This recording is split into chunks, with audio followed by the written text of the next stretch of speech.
Mafia जिसका 40 साल चला साम्राज्य, एक बाहुबली जिसका 26 साल का सियासी सफर,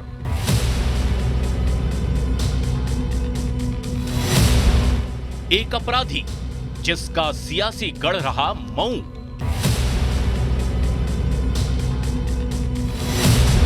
एक डॉन जिसका पूर्वांचल के कई लोकसभा सीटों पर दबदबा,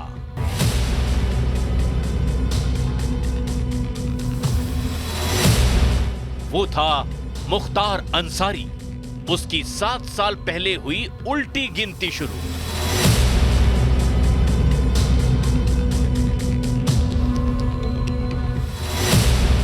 पच्चीस साल की उम्र में पहली एफआईआर।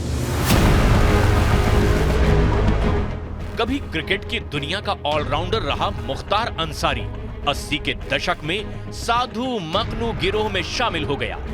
साल 1988 में पहली बार क्राइम की दुनिया में मुख्तार का नाम आया। आरोप था मंडी परिषद की ठेकेदारी को लेकर लोकल ठेकेदार सचिदानंद राय की हत्या का। इसी दौरान पुलिस कांस्टेबल राजेंद्र सिंह की हत्या बनारस में कर दी गई। इसमें भी मुख्तार का ही नाम सामने आया।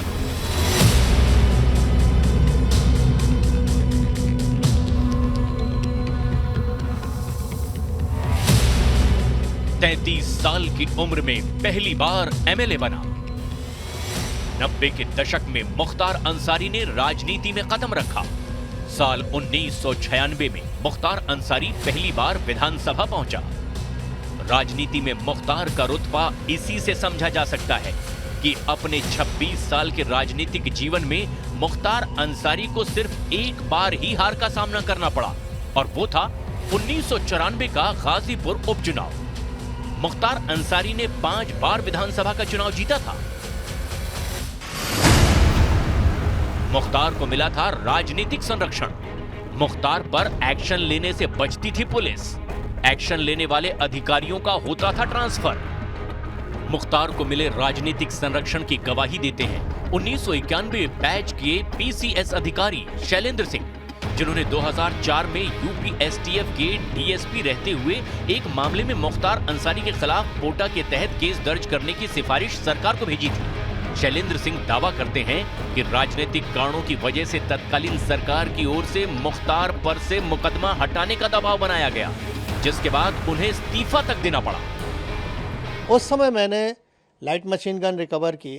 आज तक उत्तर प्रदेश में केवल एक ही रिकवरी है, न उसके पहले कभी हुई, न 20 साल हो गया अब तक हुई है। और उसमें पोटा भी लगाया क्योंकि पोटा एग्जिस्ट करता था। तो मैंने स्टैंड लिया उसके प्रति कि नहीं, ये गलत है और ये इसको जेल जाना होगा। कार्यों प्रेशर बनाया।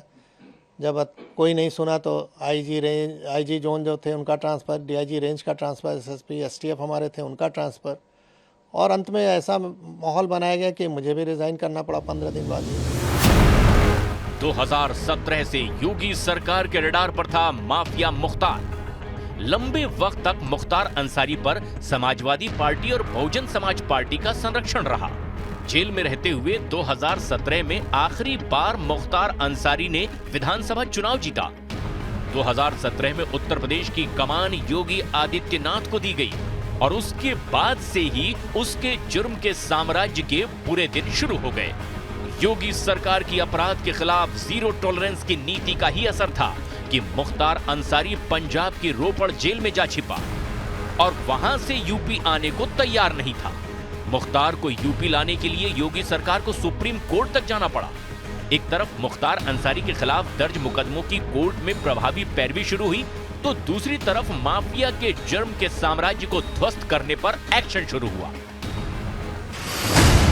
इसके बाद यूपी में बुलडोजर की गर्जना सुनाई देने लगी। मुख्तार के गैंग के 292 सहयोगियों के खिलाफ भी ताबड़तोड़ एक्शन हुआ। 160 मुकदमे भी दर्ज किए गए। इनमें से 186 सहयोगियों को पुलिस गिरफ्तार कर जेल तक भेज चुकी है। वहीं 5 शूटर पुलिस एनकाउंटर में मारे जा चुके हैं। योगी सरकार में मुख्तार अंसारी के करीब 2100 से भी ज्यादा अवैध कारोबार बंद कराए जा चुके हैं। सरकार के इस जबरदस्त एक्शन में मुख्तार अंसारी से संबंधित 605 करोड़ रुपए की संपत्ति जब्त की जा चुकी है। मुख्तार अंसारी की मौत पर अब तमाम सवाल खड़े हो रहे हैं। यूपी पुलिस के पूर्व अधिकारी मौत पर उठ रहे सवालों को बेबुनियाद बता रहे हैं।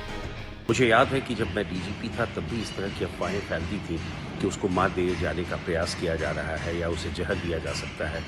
पंजाब पुलिस की कस्टडी में जब पंजाब की जेल में वो मुख्तार अंसारी बंद था तब भी उसने कई बार ऐसे एप्लीकेशंस मेडिकल ग्राउंड्स पे दिए हैं ताकि उसे उत्तर प्रदेश के कोर्ट्स में नहीं आना पड़े।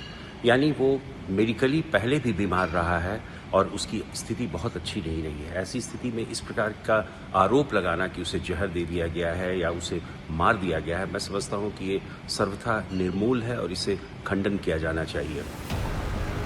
कभी अपराध का पर्याय रहे मुख्तार अंसारी की जेल में हुई मौत के बाद पूर्वांचल में जरायम की दुनिया का काला अध्याय हमेशा के लिए बंद हो गया।